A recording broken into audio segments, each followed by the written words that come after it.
Assalamualaikum warahmatullahi wabarakatuh.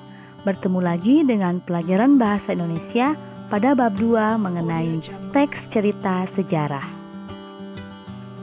Apakah kalian tahu tentang teks cerita sejarah? Apakah kalian pernah membaca teks cerita sejarah? Cerita apa yang pernah kalian baca? Mari kita uraikan tentang teks cerita sejarah. Teks cerita sejarah adalah naskah cerita atau narasi rekaan yang mengandung unsur-unsur sejarah. Dalam teks sejarah ada beberapa unsur nyata, misalnya tokoh, nama tempat, dan peristiwa. Namun, dalam teks cerita sejarah terdapat pula cerita yang sifatnya rekaan, misalnya mitos asal-usul negeri, kedatangan sebuah agama, dan mitos alegori. Selanjutnya, ciri-ciri teks cerita sejarah yang pertama yaitu disajikan secara kronologis. Yang kedua, sering menggunakan konjungsi temporal atau penanda hubungan waktu. Yang ketiga, isinya berupa fakta. Yang keempat, menampilkan latar masa lalu, karena memang terjadi pada masa lampau. Adapun jenis teks cerita sejarah itu terbagi menjadi dua. Teks cerita sejarah berdasarkan fakta sejarah atau dikenal dengan teks sejarah, dan teks cerita sejarah berupa fiksi atau dikenal dengan novel sejarah. Jadi, ada yang berupa teks sejarah dan ada yang berupa novel sejarah. Mari kita cermati perbedaannya. Ini merupakan salah satu contoh kutipan yang berupa teks sejarah karena berdasarkan fakta sejarah. Teksnya berjudul Borobudur.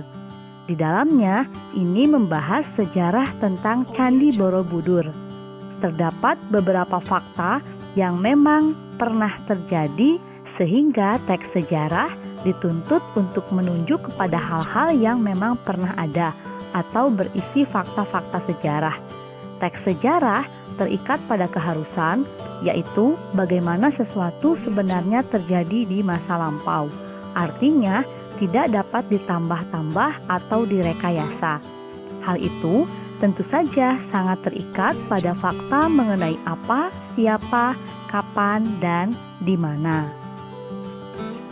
Selanjutnya, ini merupakan contoh kutipan dari novel sejarah. Dari judulnya saja, mungkin sudah tidak asing lagi ya. Tenggelamnya kapal Van der Wijk.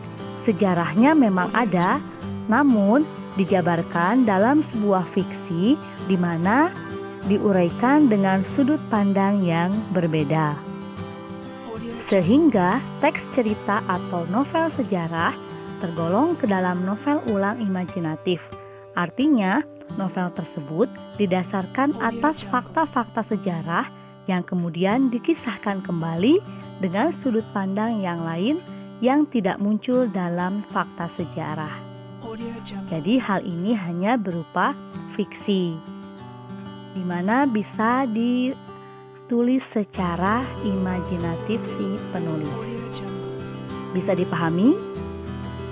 Kebahasaan pada novel sejarah yang akan lebih kita bahas dalam bab 2 ini yaitu mengenai novel sejarah. Beberapa kebahasaannya diantaranya 1. Menggunakan kalimat bermakna lampau.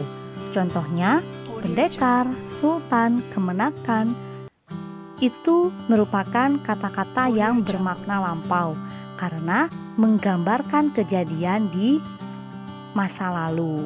Kalau dalam novel saat ini, mungkin kata-kata ini sudah tidak kita temukan lagi. Yang kedua, penggunaan konjungsi yang menyatakan urutan waktu. Bisa dibaca ya, seperti apa contohnya. Yang ketiga, yaitu penggunaan kata kerja material, kata kerja yang menunjukkan aktivitas fisik yang dapat dilihat secara nyata. Contohnya, berjalan, berlari, menulis, membaca, dan lain sebagainya. Yang keempat yaitu penggunaan kalimat tidak langsung. Kalimat yang melaporkan ucapan atau ujaran orang lain, serta bentuknya berupa kalimat berita. Yang kelima, penggunaan kata kerja mental. Kata kerja yang mengekspresikan respon atau sikap seseorang terhadap suatu tindakan, keberadaan, atau pengalaman.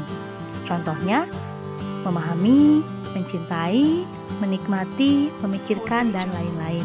Berbeda dengan kata kerja material tadi ya. Kalau material, bentuk fisiknya, aktivitas fisiknya dapat dilihat secara nyata. Kalau kata kerja mental ini tidak terlihat secara nyata. Selanjutnya, yang keenam yaitu penggunaan dialog. Jelas ya, dalam sebuah narasi tentu terdapat dialog, ada dialog antar tokohnya. Yang ketujuh yaitu penggunaan kata sifat. Kata sifat ini bisa digunakan untuk menekankan penokohan dari tokoh-tokoh yang terlibat dalam sebuah novel sejarah. Mudah bukan? Bisa dipahami? Selanjutnya ada tugas ya. Yang pertama, silahkan kalian baca novel sejarah berjudul Kemelut di Majapahit.